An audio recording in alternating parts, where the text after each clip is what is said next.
এবার ডক্টর ইউনূসের সঙ্গে বৈঠক করতে ভয় পেল নরেন্দ্র মোদি।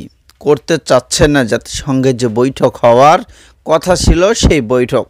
কেন বা কারণ কি বিস্তারিত জানতে ভিডিওটি দেখতে থাকুন।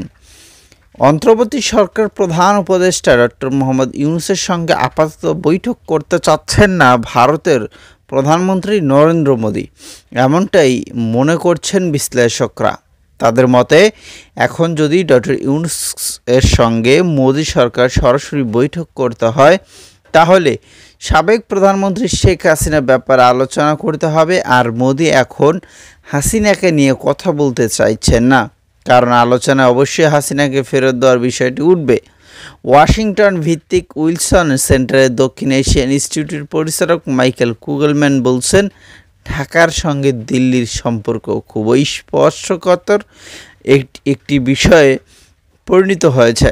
এখন বাংলাদেশ অন্তর্বর্তী সরকারের সঙ্গে উচ্চ পর্যায়ে কথা বললে ভারতকে এমন কিছু বিষয়ের উপর নজর দিতে হবে যেটি করতে তারা এখন নারাজ বা যেটি আলোচনা এখন তারা করবে না। দর্শক শ্রোতা, আসলে এটাই হবে।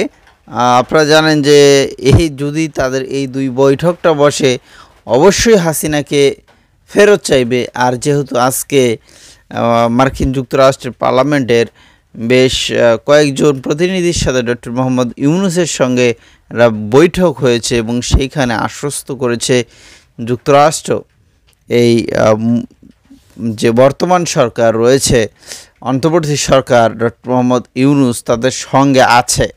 সো সেইখানে তো আর কোনো কথাই নাই যে ডক্টর ইউনূস অবশ্যই মোদিকে ধরবে, এটা তো আপনারা বুঝতেই পারছেন। তো এই কারণে আসলে মোদিজি চাচ্ছে যে একটু কয়েকটা দিন যাক, তারপরে হয়তো বা তারা এই বিষয়টা নিয়ে করবে। তো আজকে ডোনাল্ড লু বাংলাদেশে আসছেন এখন পর্যন্ত।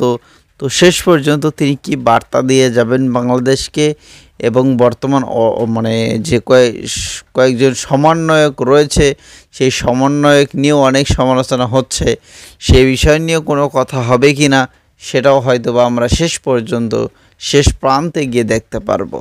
তো আশা করছি মার্কিন যুক্তরাষ্ট্র শেষ পর্যন্ত ডক্টর ইউনূসের সঙ্গে থাকবে এবং নরেন্দ্র মোদি যে এরকম ভয় একটা পেল